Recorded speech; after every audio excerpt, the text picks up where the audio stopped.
On this day in 1970, 20-year-old Danny McGrain made his debut for Celtic.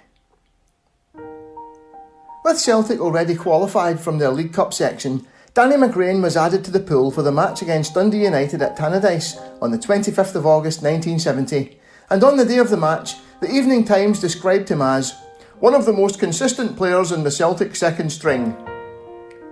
Jock Stein was quoted in the report. He'll be substitute and may come on at some stage in the game, depends on how it's going. McGrain came on as a 65th minute substitute for Harry Hood, with Celtic losing 1-0, David Hay being pushed forward. There were then 3 goals in the final 7 minutes as Hay equalised before United scored again in the 89th minute, and then Lou Macari grabbed a second equaliser in the final seconds. With Jim Craig injured, McGrain kept his place in the team for the league opener against Morton that weekend and impressed in Celtic's 2-0 win. Jock Stein told the Glasgow Herald on the 31st of August 1970, "It was probably the best first-team debut I have seen from any of our young players. Other boys have played their first matches among the forwards, where there is always someone alongside them or behind them to give assistance if needed. Danny, however, was in a more demanding position and, at times, he was giving a helping hand to more experienced players." McGrain was a regular starter for the next few months, including a 2-0 league win over Rangers on the 12th of September 1970 when he completely subdued Willie Johnston. Malcolm Munro writing in the Evening Times of the 14th of September, "Danny McGrain, another magnificent Celtic find at fullback, was never in any trouble."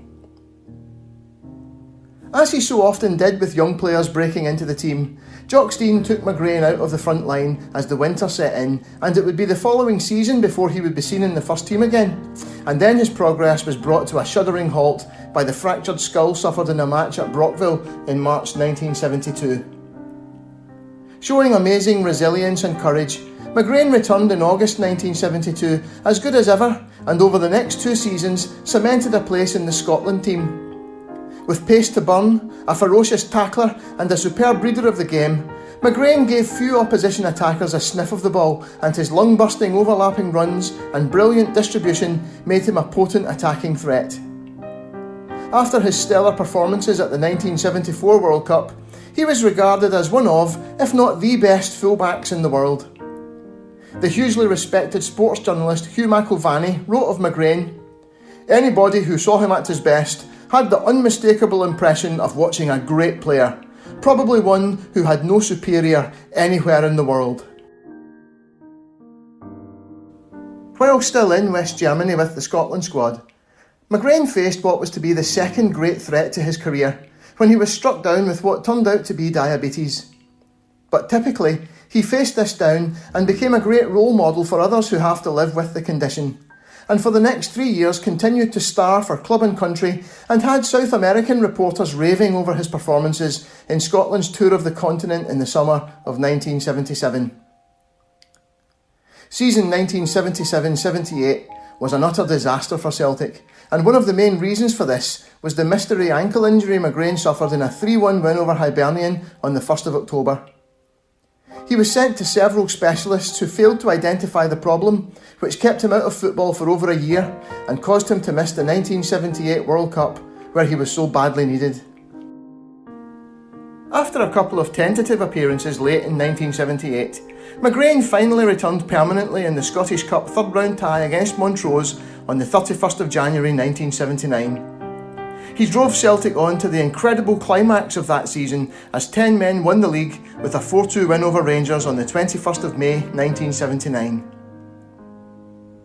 Danny McGrain was still the best fullback in Britain as he moved into his 30s, but on his return in 1979, the time out through injury had robbed him of a yard of pace. Despite being an uncompromising defender, he was never booked in his entire career before that ankle injury. But that changed as he lost his searing pace and his overlapping runs became rarer. Yet he continued to be a dominant presence on the field and captained Scotland to the 1982 World Cup in Spain, finally amassing a then club record 62 caps, despite 2 significant periods on the sidelines through serious injury.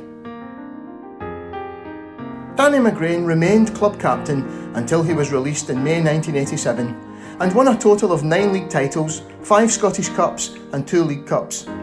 He was the Scottish Football Writers' Player of the Year for 1976-77 and is a member of the SFA Hall of Fame. For more than his playing achievements, McGrain has always been an outstanding ambassador for Celtic, and Charlie Nicholas wrote in 2017 that from Monday to Friday he always fit in at least 3 hospital visits or supporters functions and would often take the young Nicholas along. Danny McGrain is easily one of the greatest players in Celtic's history, and even now, 35 years after his playing career ended, easily one of the most loved.